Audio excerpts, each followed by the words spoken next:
It's my honor now to introduce our next speaker and one of our partners in this pandemic summit, Robert Salerno, from DIA Global Health, who's going to speak to us about one of their innovations in the OAP. Robert?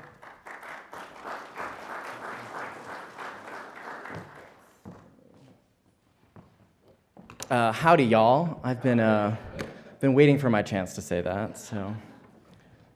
So my name is Robert Salerno from DAI Global Health, and I'm going to talk a little bit about an innovation from the Preparedness and Response Project, funded by the USAID Emerging Threats Division. Just wait for my slides to.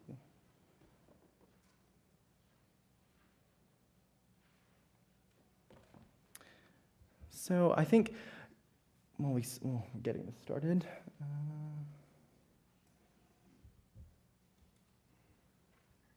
Innovation and technology.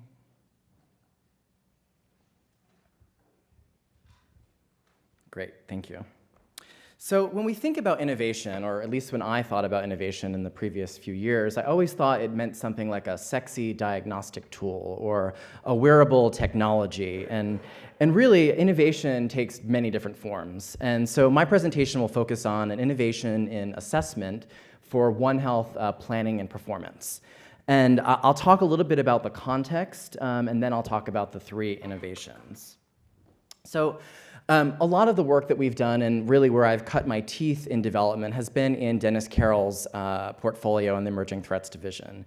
And the work that we do on the Preparedness and Response Project really focuses on human and institutional capacity development. But there's been a number of activities and interventions and huge investment on the part of USAID. In 2014, though, when PNR, the Preparedness and Response Project, launched, it happened to be right in the middle of the Ebola epidemic. And it was a really interesting time for the project because we actually weren't supposed to work in West Africa. It was primarily focused in Southeast Asia and in East and Central Africa. And so at the time, there was a lot of this crisis, of course, and that opened up the space for a lot of discussion and inquiry into how well the IHR obligations were being met by member states. And of course, we know that it wasn't being met, and self-reporting wasn't actually happening to the level that we wanted it to. And at the same time, the Global Health Security Agenda was launching. And as you see, and we've heard yesterday, foundational to the Global Health Security Agenda is this One Health approach, really integrating animal, human, and the environmental dynamics to prevent, detect, and respond to disease threats. IHR, make sure you're seeing this right. So the international health regulations, of course, were put into question, and then the joint external evaluation came about to really strengthen and galvanize sort of support for meeting those commitments. And of course, the OIE PVS was a part of that as well. But for us, we were tasked with really trying to create these One Health platforms, these structures that are designed to, mobilize resources and support for One Health implementation in these countries, working across 15 countries now. But the challenge was, how do you really define multisectoral coordination? And in order to define it, you have to measure it, and you can't measure something that you really can't define, right? So we looked to the literature, and of course, there was nothing, right? There were some examples from the Global Fund's country coordinating mechanisms. There were some examples from disaster risk reduction. There were some really great examples from avian influenza in Southeast Asia, and where they've had examples of multisectoral coordination. But really, this is the problem. How do we define and how do we measure it? So the first innovation, and maybe I'll say this is a lowercase I, was really about defining the indicators for multisectoral coordination. And we did this by, again, looking through the literature and building upon our experience of a decade of work in One Health implementation to identify those capacities and performance metrics for One Health platforms. And we heard a lot of this yesterday, that leadership is important, the structure and sort of where you are situated within government is really critical. Having resources and making sure that you're engaging with the right stakeholders, really critical to measuring the capacity. So what you have is infrastructure for a mechanism. And then performance really addresses sort of what you do. And this was a hard thing to identify because at the time, there weren't too many models for us to look at. To help kind of structure, and actually this came from PVS and from the JEE really, was looking at different sort of levels or stages of development, recognizing that countries are coming at it from all different levels at different times. So we developed this really simple maturity model that looks at 4 stages of development, and those are sort of the indicators that we used as the sort of scales for assessment. So we've identified the indicators, we've positioned them across this continuum of a scale, and that's our first innovation. The second innovation, though, is how do you actually get people to come together and start thinking about and talking about these indicators and thinking about their progress as a platform moving forward. So the second innovation that I'll talk about is really the process. And sort of at a macro level, our process doesn't look that innovative. It focuses on preparing for this sort of discussion, having the workshop, which takes place over 2 days, and then using the outputs of that workshop to help identify priorities and planning moving forward.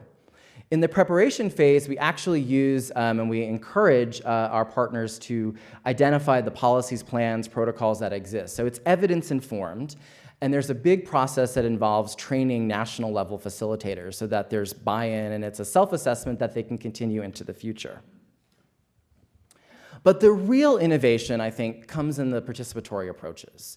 And I've had the privilege of seeing a couple of these be implemented, having people sit around the room and not feel threatened by having really open and frank dialogue is a huge accomplishment. And I think what we've seen is that we often talk about participatory methodologies in international development, but we don't actually know how to do it sometimes. And I think for this, we actually got it right. And to see how people can come together and leave the workshop and say, wow, we had some really difficult discussions and debates, but we got to a very healthy place where we feel like we can move forward. So this is a huge accomplishment.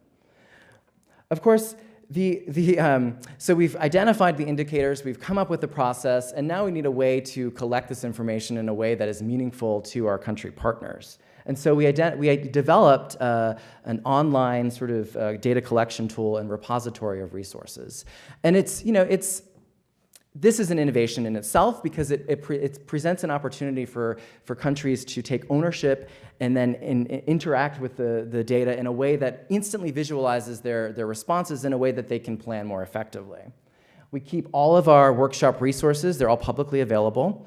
This includes the facilitator training guides, the agendas, all of the indicators which are available, and then a repository of resources. I'm jumping ahead here. We've got the resources, we have global resources, and then of course networks, which is, there's so many new networks that are popping up. There's a great way to identify what's happening. But more importantly, I think, is the ability to see at a sort of macro level what is happening and where are countries self-assessing across this continuum. So in 2018, over the course of the last 3 months, we have implemented OAP in 8 countries, and you can see over here to the right, looking at capacity and performance, you can see where countries are plotting themselves against this continuum. And it's really interesting to see how they will move over time into the future. So again, evidence-informed, this helps countries take this data and information to plan for their development. I'm gonna move to...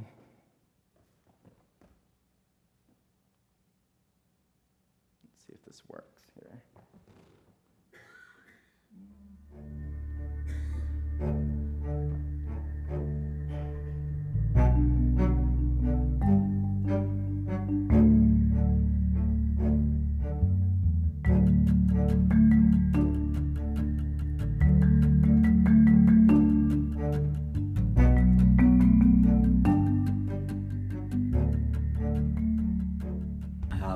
Appreciate the way people work together as a team, because this program, One Health Approach, is a very sensitive program that requires people to work as a team.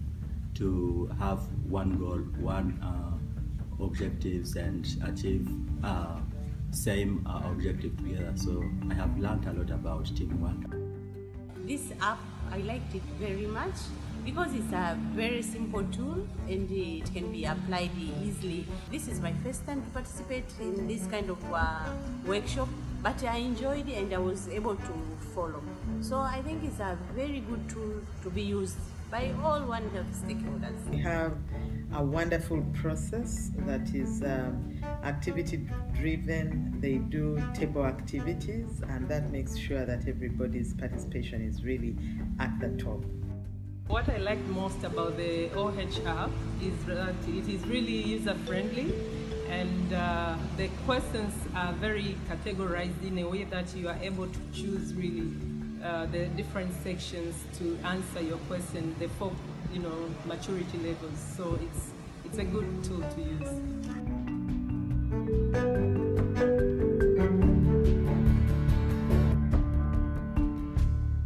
So I really encourage you to check out the website, onehealthapp.org. And in closing,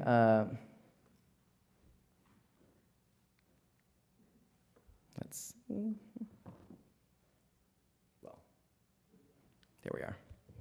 I want to end on this quote by Jim Grant, who many of you may know. He was the founding director of UNICEF. And I think we are in this space now in health security and One Health where I find that there's so many resources and tools and processes and approaches that are being developed, but we really need to make sure that we're sharing lessons learned, what's working well, what's not working, and sharing our tools and approaches in a way that can help countries advance their own health security. So thank you so much for your time, and thanks for the opportunity to present to you today.